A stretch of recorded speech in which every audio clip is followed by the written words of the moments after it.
Hi, this is Dan Encell, Berkshire Hathaway. Happy Cinco de Mayo. Let's talk about what's happening in real estate. Nationwide, you're seeing a surprising trend where the sales are actually going for very high prices, higher than people would expect right now. The short answer for that is that despite the drop in demand, the new inventory just has been almost non-existent. So the buyers that are out there have been forced to pick over what little supply is out there, which has led to almost a bit of a seller's market despite the tough conditions out there right now. That will change as we get into summer and we start to ease the social distancing. We'll see more inventory coming on. I think that will rapidly catch up with the amount of demand that's out there. So what's happening in Santa Barbara County? During the month of April, we saw a decline in inventory levels compared to what we normally see in an April by about 40% lower than what we normally see. Sales were off about 50% compared to what we normally see this time of year. What's more troubling though is that pending sales, properties that are in escrow but haven't closed yet, those are down about 70%.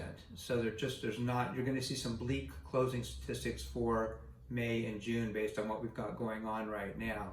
That will ease up a little as we get into the summer and we start to see more inventory coming on, but right now there's just such a shortage of inventory that it hasn't been able to satisfy the buyer need that's out there.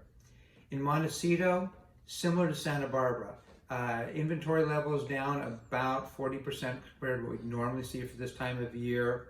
Sales down about 50% and pending sales down about 70% compared to what was normal for an April. Having said that, however, it seems like the buyers that are out there all want the same thing. A lot of properties that sold in Montecito during April sold with multiple offers and for over asking price. So if you have that sort of property that buyers are looking for, specifically we've had a lot of buyers coming from the Los Angeles and the San Francisco Bay Area, then likely those properties will remain very, very strong out there. So that's what I expect going forward is certain select properties, probably mostly in the $4 to $8 million price range, should remain strong. And I do expect that we'll start to see more of an increase in inventory, which will lead to more of an increase in sales into the summer months there.